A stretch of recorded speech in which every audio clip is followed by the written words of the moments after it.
Hi guys, I'm going to try and do two things at the same time. I need to be talking to some current clients of mine about this issue, and I thought it might, as it's such a general issue, it might be of use to all of you really.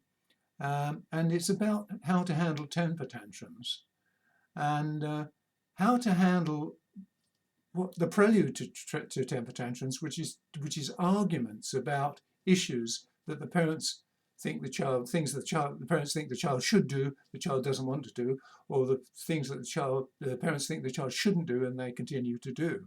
That tends to be what temper tantrums are about. The children wanting something and the parents not wanting to give them that. And and parents wonder, well, how have I gotten this situation? Why do they behave like this?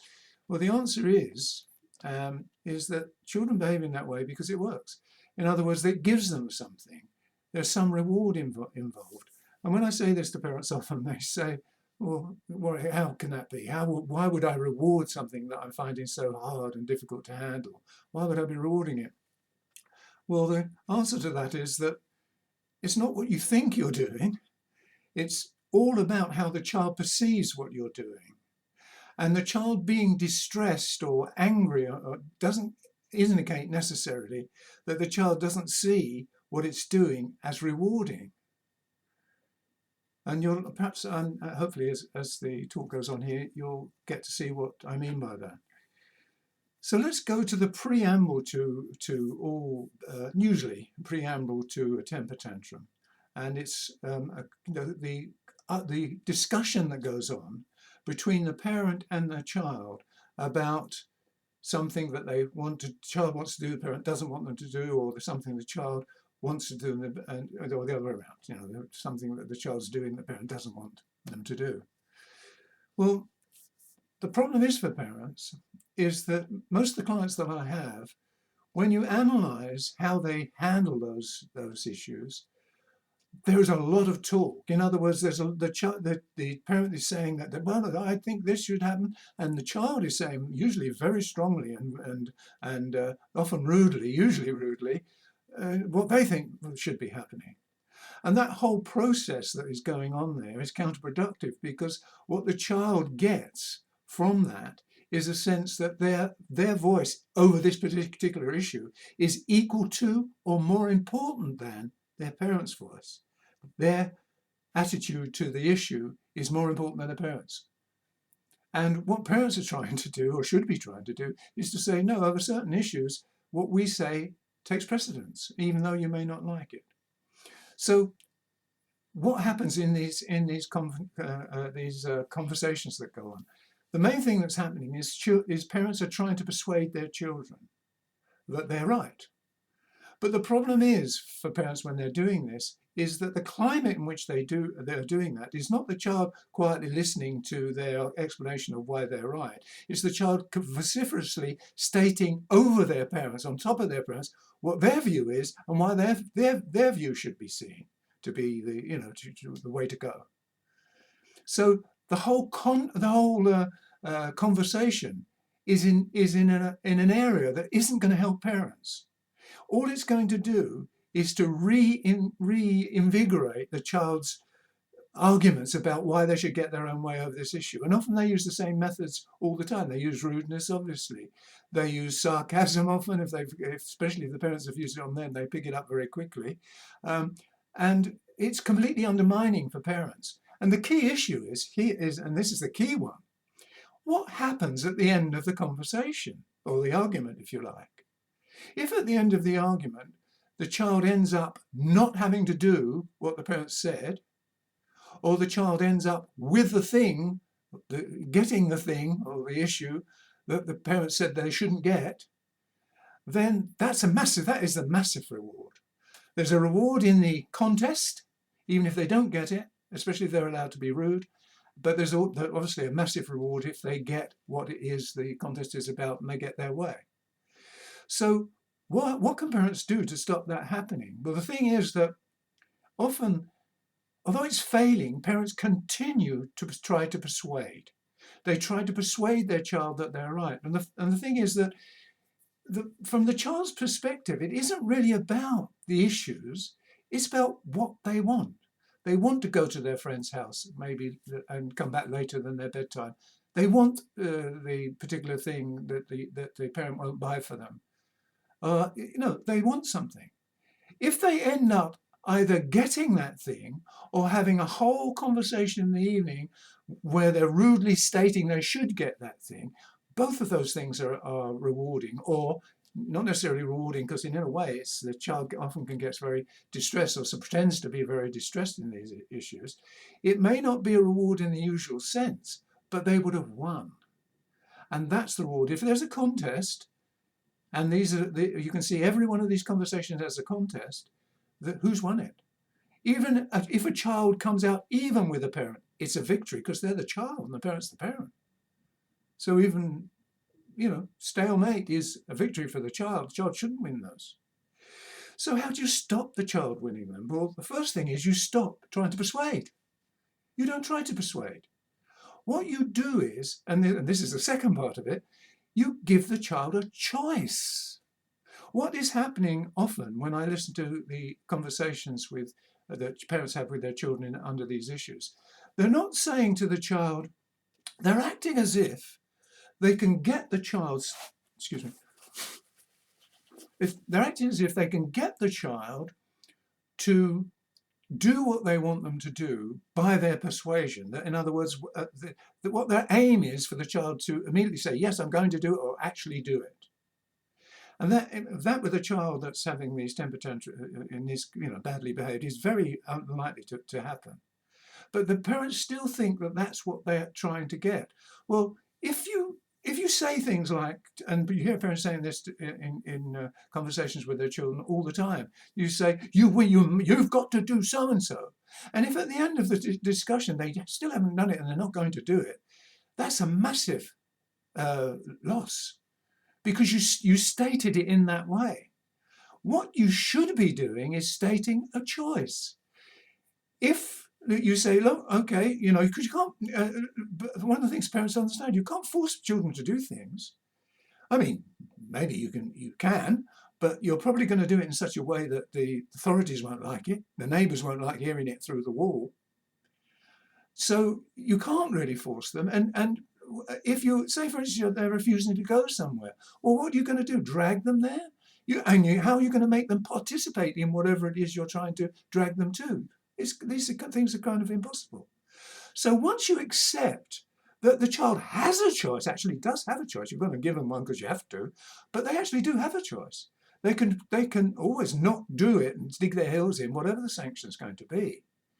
But the key is, if you give them a choice and tell them there is going to be a sanction, that they're going to lose $2 from their pocket money, say, then you say, and that's it, and you don't have this conversation. In other words, a conversation that you do have is very, very short. You say, well, this is your choice. If you do it, then fine. But if you don't do it, this is what's going to happen. Or if you don't, whichever way around it is. Now, if you do it that way, you've got an opportunity then for the child to actually decide not to do it. If they do it, is it a complete win? No, because they've lost the $2 or whatever it is you said would happen if they didn't do it. And if you keep doing that, you take away the joy of the battle, because these children are very, very good in these battles. If you listen to them, they're well rehearsed, because these battles are happening constantly for a lot of my clients, every single day. And they're losing every day without realizing they're losing. They're using a lot of energy without realizing it's completely counterproductive. It's not just that they are wasting their time. It's counterproductive. It's one of the rewards that makes their children keep doing what they're doing. Counterproductive. It's not even waste of time, straight waste of time. It's more than that, worse than that. So you don't try to persuade. You don't. If you start to, you can make. I'm not saying don't attempt to do it. You start to do it, and if they will let you do it, and you can do it, fine.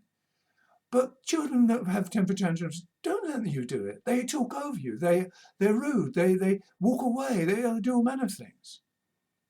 So you state you have a choice, and this is the choice. And the choice you need to give the impression, and it needs to be, you certainly need to convince your children of this, that it is good enough for you. In other words, if they don't go to the, they refuse to go somewhere, and you charge them the $2 from their allowance money, that you're happy with that. Because what parents can't do is they say, right, you've got this choice, and they say, well, I'm not going to go, and you say, right, you've lost the $2, and then still be annoyed with them. In the end, you're trying to make them an offer they're not going to refuse. Not in the gangster way, of course, but you want them to make an offer that they're not going to refuse, because you've taken all the emotion and the victory out of the contest anyway, because you're not participating in it.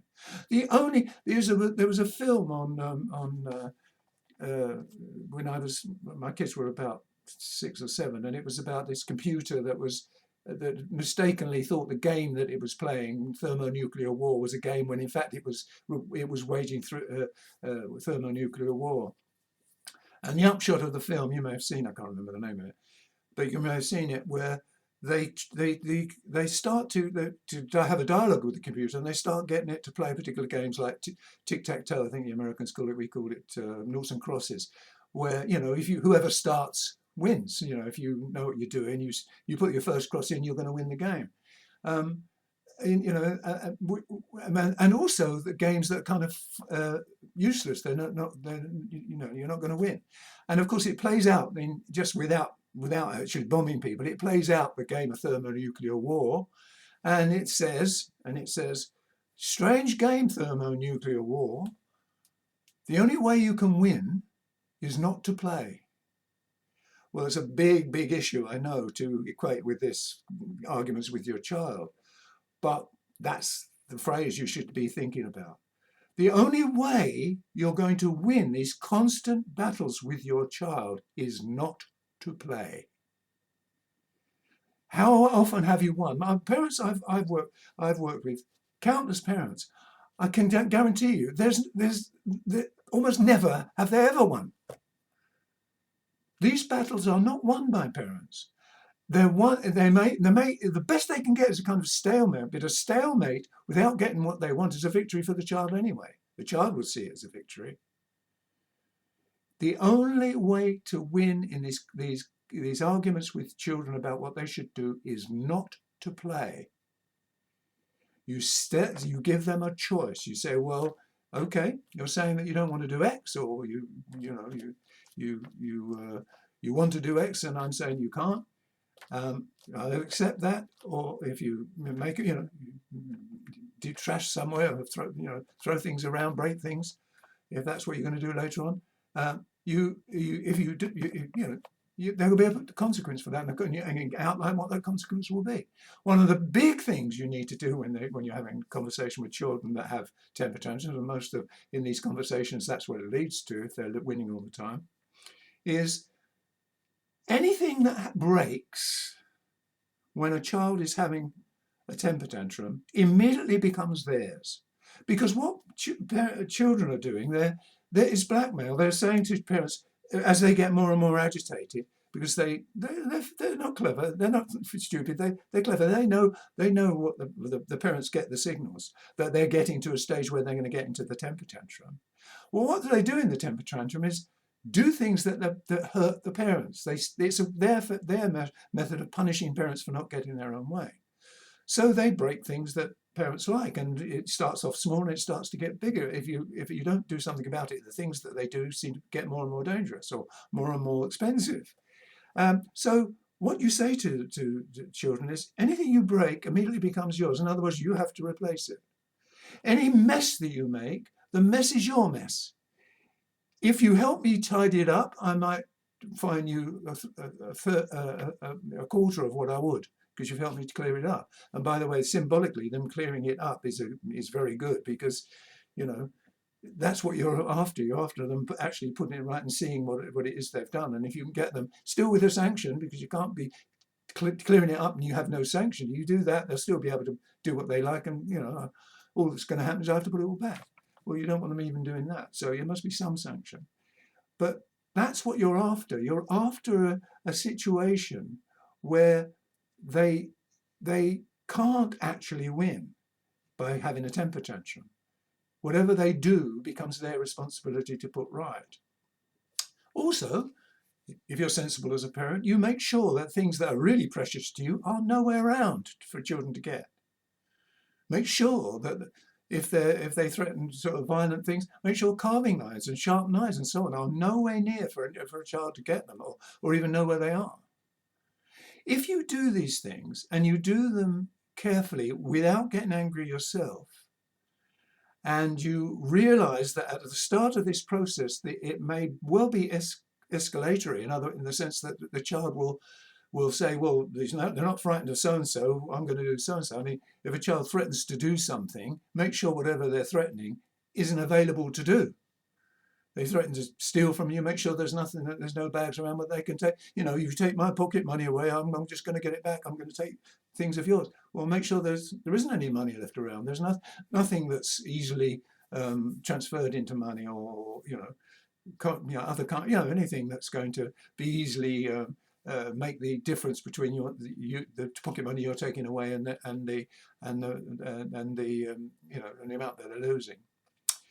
So that's the point here. The point is that those conversations about those issues of categorical statements you're making, which you must make as a parent, that you come in at a particular time, all these things have consequences which you can control and don't involve a lot of talking. The last thing you want to be doing with a child that's behaving badly is having lots of drawn out arguments, because parents don't think of them like that, but they're arguments with your child. You set them a choice. If you want to do that, because just to finish off, a lot of the time, the things that children are arguing about, they get. If it were just about arguments that didn't get them anything that they wanted, they would have stopped already.